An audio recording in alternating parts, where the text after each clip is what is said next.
EndeavorRx is the first video game to be FDA approved, which means that doctors can write a prescription to play this game. According to the package insert, which we learned about in my last video, EndeavorRx is a digital therapeutic indicated to improve attention function as measured by computer-based testing in children ages 8 to 12 years old with primarily inattentive or combined type ADHD who have a demonstrated attention issue. After trying out the free light version of the game for a whole 5 minutes, I personally realized that I need a new iPhone since my iPhone 7 Plus felt like it was on fire.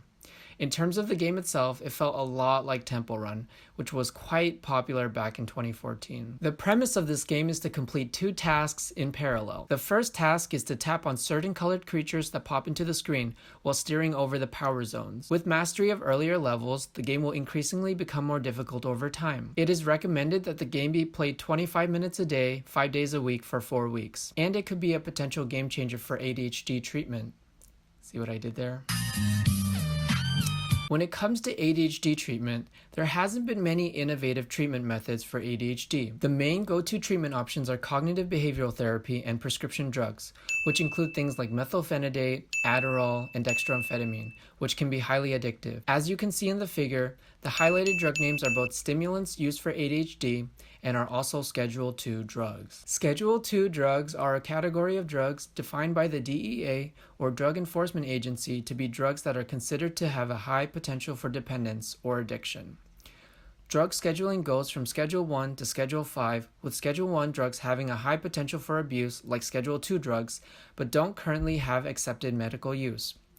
Use, sale, and possession of any drug that has a Schedule I designation is considered illegal under federal law. Not only is it concerning that a lot of ADHD medications are Schedule II drugs, but also the fact that these medications are prescribed for kids. In fact, there have been attempts to address this. Unfortunately, in recent news, Valen Pharmaceuticals' abuse-resistant Adderall, ADAR, failed to demonstrate abuse resistance in its clinical trial. There is a huge need in the ADHD world to limit the exposure of these potentially addictive medications in children, or even eliminate them altogether. EndeavorRx could be a potential alternative, but does it actually work? In the study of 348 children diagnosed with ADHD, AKL-TO1 or EndeavorRx showed improvements across a wide range of attention measures, from objective measures of attention to how attention impacted daily life and functioning. The study referenced by this news article is the STARS-ADHD trial. This trial is trying to answer one simple question, yes or no. For kids aged 8 to 12 with ADHD, does EndeavorRx improve attentional performance? Attentional performance was measured using the Test of Variables in Attention, or TOVA, which is a performance test designed to measure attention and inhibitory control. Participants would take this test on day 0 to get a baseline, play the video game for 4 weeks, and then take the TOVA test on day 28. The difference in both scores will be used to evaluate how effective this video game is. The larger the difference, the more effective the game is at improving attention and cognitive control. These differences will be averaged out in both treatment group, the group playing EndeavorRx, and a control group, which will play a word game. As you can see from this figure, the improvements not only look great, they look exceptional. In your face, mom and dad, video games are good for you. So again, the data looks incredible. EndeavorRx improved TOVA API scores by 0.93 compared to 0.03 in the control group. And the results were statistically significant, meaning the findings from the study were not due to chance. Statistical significance is one of the core questions that every single clinical trial out there looks at. But that isn't the whole story. Another question worth asking is how much of an improvement do we need for it to matter? How much of an improvement do we need to meaningfully improve attentional performance? Do we need a TOVA API score improvement of 2, 0.5, or 3? The threshold that the investigators set is 1.4, meaning in order to have a significant improvement to attention and cognitive control, participants needed to have improved their score by at least 1.4 from their baseline score. As you can see from this table, 47% of participants who played EndeavorRx improved their TOVA score by 1.4, compared to 32% in the control group. If you haven't fallen asleep yet, I think that one other limitation of this study was mentioned by the investigators in the fact that it was only 4 weeks.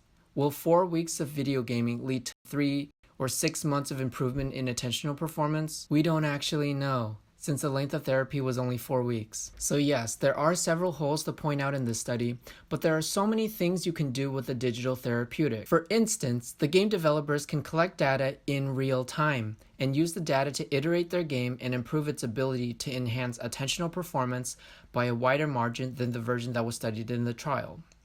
While this game will likely be used in conjunction with ADHD medications and cognitive behavioral therapy, this sets a precedent that video games can get FDA approved. In fact, there are ongoing trials using video games to treat or manage a variety of conditions. This website is Clinicaltrials.gov, which is an online registry of all publicly and privately supported clinical trials for a wide range of diseases and conditions.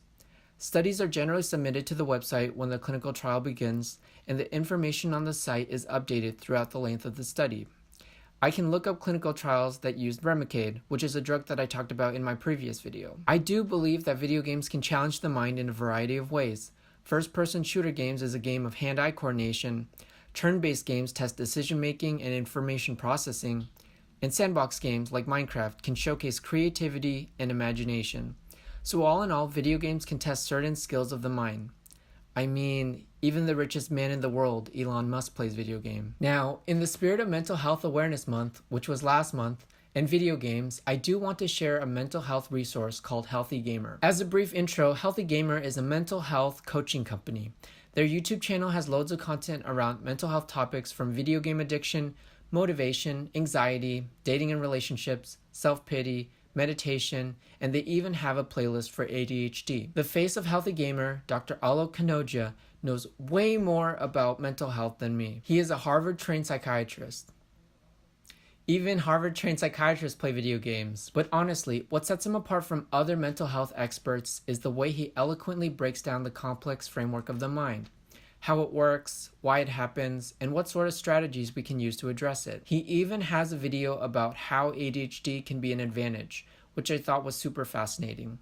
And all this information is available for free on the Healthy Gamer YouTube channel. Dr. K also live streams interviews with many notable figures within the gaming community about mental health topics. Talking about how you were amazing and inspirational, and you can transform lives and all that good stuff. I don't think you have it within you to inspire someone to mail something. That comes from them. It doesn't come from you. He's talked to Pokimane, one of the top streamers on Twitch and co-founder of Offline TV, about perfectionism. He's talked to Bjergsen, one of the top professional League of Legends pros in the world, about toxic productivity. And he's also talked to Mizkiff, one of the top IRL Twitch streamers and owner of gaming organization One True King, about his ADHD. That I'm playing with in my head, that this whole thing goes from like 5 layers to just kind of almost 1. While this channel does focus on mental health within the gaming community, I do think that a lot of the insights shared can be applied in non-gaming situations. Dr. K, if you're seeing this, big fan. Let's collab in the future. Thanks for watching. I'm tempted to teach you chanting, but I want you to do something particular with chanting. Om is composed of 3 syllables. Ah, oo, and and begin.